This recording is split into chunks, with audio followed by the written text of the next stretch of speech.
I wanted to go ahead and make this video for you because I'm not going to be in school today. So this is your instructions on what you need to do today while I cannot be there. Okay, so yesterday what we finished off with was we were working on this design step number 1, defining the problem. So in your engineering fair at this point, you should have a general idea of what project you want to do.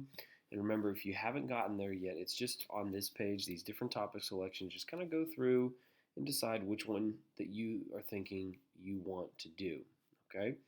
So then you're going to define the problem. You're going to list those criteria again on the topic selection. Those are right here. Every single topic has a criteria, has a set of constraints. You just have to list them and then do a little reflection. That is all that you need to do for design step number 1. Now, design step number 2 is research. Now, this is a little bit more intense, okay? What you need to do in this section right here is try to come up with some keywords or some phrases from your particular project. So let's go and take one, for example. If you're going to take the mechanical hand, the keywords or phrases that you could search for mechanical hand would be things, well, you could search mechanical hand. You could also search grip.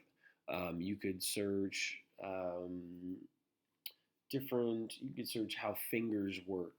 Okay, you could search different things relating to that. If you're going to choose something like the bridge, you're going to search things. Well, first of all, of course, you're going to search bridge, but then you can search things like tension bridge. You can search things like a truss. These are different words that you're going to come across as the more and more that you do research. So today's goal is to just kind of get acquainted with your project by doing some of this research. All right. Then you're going to make a list of groups or individuals that you're building this project for. So again, if it's a bridge, eventually you're going to be building this for people to be able to cross. It could be for cities, it could be for towns, it could be for whatever. That's up for you guys to think about. Okay. Now this part down here, this is to help you get a little bit more specific with your research. So if you're doing a bridge, okay, it does say here to answer the following questions to help guide your research, use a keyword from the challenge and place it in the blank space below. For example, if you're doing the pipeline challenge, place the word pipeline in the space and research that question. These questions can be divided to help complete the research summary in the next section. Answer the questions on a separate page. Okay. So let's say you're taking pipeline.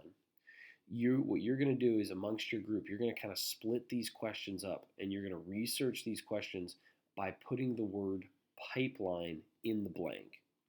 So one person in your group might take the question of what is a pipeline? How does a pipeline work? And what is the function of a pipeline? Another person in your group might take what are the different types of pipelines?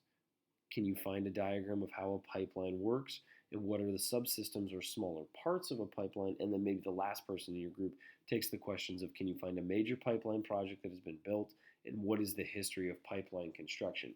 So you're taking that keyword and you're inserting it into these questions, and hopefully you're going to be able to find the answers to these questions through doing a little bit of research. Okay? You also need to include what type of engineering, and you need to include a reflection. Now that is the group portion. The individual portion is after you have done some research and you have found a source, whether it is a website, whether it is a YouTube video, whether it is some sort of link that you find, an interactive link that you find online, whatever it might be, you are going to do a little bit more summary, a little bit more detail on that source. So you're going to write a summary in paragraph with no less than 400 words, okay? And I kind of do a template for you. I get it set up. Now yours isn't going to be, it's going to be in this format, but you're not going to actually write it on this page right here. You're going to have to do this separately, okay? You're going to start it by saying, one source of my research was blank. So if you have a YouTube video, if you did a YouTube video on bridges and you figured out what a bridge is and how a bridge functions, you're gonna type up one of my sources of my research was this particular YouTube video called blah Okay, what did you learn from that source? Write at least 3 specific details. Use the questions from the previous section. So you're going to use those questions that you used up there to give us details about what you learned from that source. And then how does this source apply to your prototype? Be specific in explaining how the information you learned in this source will help you design.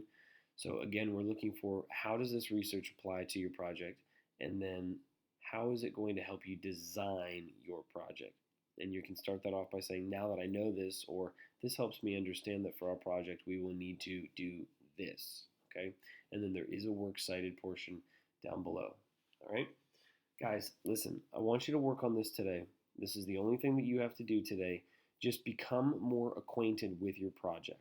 All right. I'm sorry that I can't be there, but I want you to find a lot of information today. I want you to continue to research your project and do your best to find some sources and get some information. Okay, work hard, do your best, and I will see you tomorrow.